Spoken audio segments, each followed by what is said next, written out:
하나님께 부르심을 받은 사람은 때로 세상에서 외로움을 느낍니다. 가까웠던 사람들과 마음이 멀어지고 이해받지 못하는 순간이 찾아옵니다. 그러나 그것은 실패의 신호가 아니라 오히려 부르심의 증거일 때가 많습니다.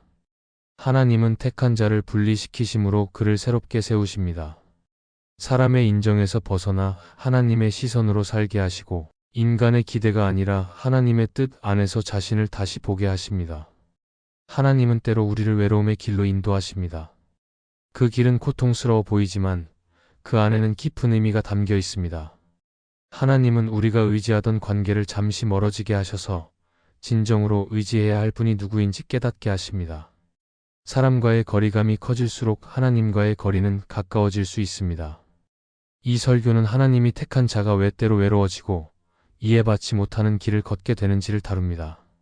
하나님은 그 외로움을 통해 당신의 사람을 단련하시고 더 강한 믿음으로 세우십니다. 외로움은 버림이 아니라 부르심의 과정이며 하나님이 택한 자를 새롭게 빚으시는 은혜의 시간입니다. 첫째, 택한 자의 외로움은 부르심의 표지입니다. 하나님께서 택하신 사람은 언제나 분리의 과정을 거칩니다.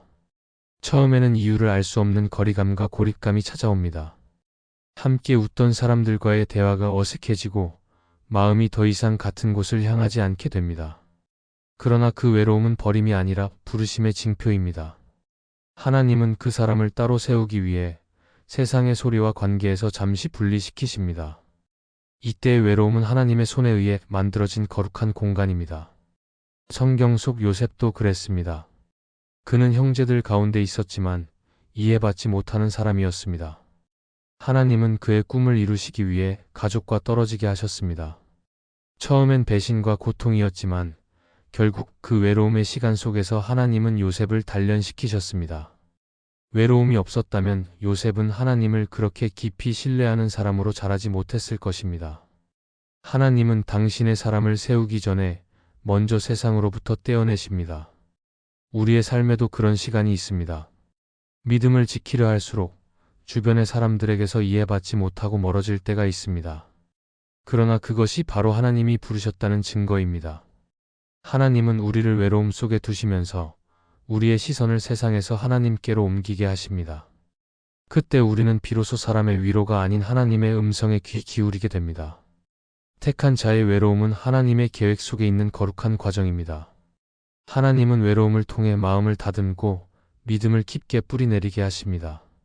그러므로 외로움을 두려워하지 마십시오. 그것은 하나님이 지금 당신을 부르시고 있다는 신호입니다.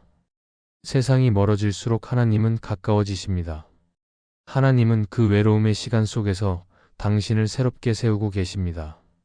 둘째, 택한 자가 외로워지는 것은 방향이 달라졌기 때문입니다. 하나님께 부르심을 받은 사람은 이전과 같은 길을 걸을 수 없습니다. 과거에는 사람의 기준으로 살았다면 이제는 하나님의 뜻을 따라 살아가야 하기 때문입니다. 그래서 자연스럽게 세상과의 방향이 달라지고 마음의 중심이 바뀝니다. 그 차이가 관계 속에서 느껴질 때 우리는 외로움을 경험합니다. 그러나 그 외로움은 잘못된 길의 징표가 아니라 하나님께로 향하는 올바른 길의 증거입니다. 노아가 방주를 지을 때 주변 사람들은 그를 비웃었습니다. 그가 하는 일이 이해되지 않았기 때문입니다. 하지만 노아는 세상의 시선을 따르지 않고 하나님의 말씀을 붙잡았습니다. 그 외로움의 길이 결국 생명을 살리는 길이 되었습니다. 하나님은 지금도 당신이 세상의 방식이 아닌 믿음의 방향으로 걷기를 원하십니다. 그 길은 사람의 눈에는 낯설고 고립된 길처럼 보이지만 하나님의 시선에서는 축복의 길입니다. 우리의 삶에서도 하나님이 주신 비전과 부르심을 따라 살다 보면 함께하던 사람들이 점점 멀어질 때가 있습니다. 신앙의 길을 걷는다는 것은 때로는 다른 방향을 택하는 용기를 의미합니다. 그러나 하나님은 그 길 위에서 새로운 만남을 예비하시고 당신을 통해 이루실 더 큰 일을 준비하고 계십니다. 세상과의 거리가 멀어질수록 하나님과의 거리는 가까워지고 그때 비로소 하나님의 뜻이 선명해집니다. 방향이 달라진다는 것은 하나님이 우리의 삶을 새롭게 이끄시고 계시다는 뜻입니다. 외로움은 그 변화의 과정에서 반드시 지나야 할 통로입니다. 하나님은 그 길을 통해 우리로 하여금 오직 그분의 뜻을 바라보게 하시고 믿음의 중심을 세우게 하십니다. 그러므로 외로움을 두려워하지 마십시오. 그것은 하나님이 당신을 다른 방향으로 더 깊은 믿음의 자리로 인도하고 계신다는 증거입니다. 셋째, 택한 자가 외로움을 느낄수록 하나님은 더 강하게 동행하십니다. 하나님은 우리가 사람에게 기대어 살던 자리에서 떨어질 때 비로소 당신의 임재를 더 깊이 느끼게 하십니다. 외로움은 하나님이 멀어진 증거가 아니라 오히려 하나님이 가까이 계신다는 증거일 때가 많습니다. 왜냐하면 하나님은 택한 자가 누구에게도 의지할 수 없을 때 직접 그 삶의 중심에 오시기 때문입니다.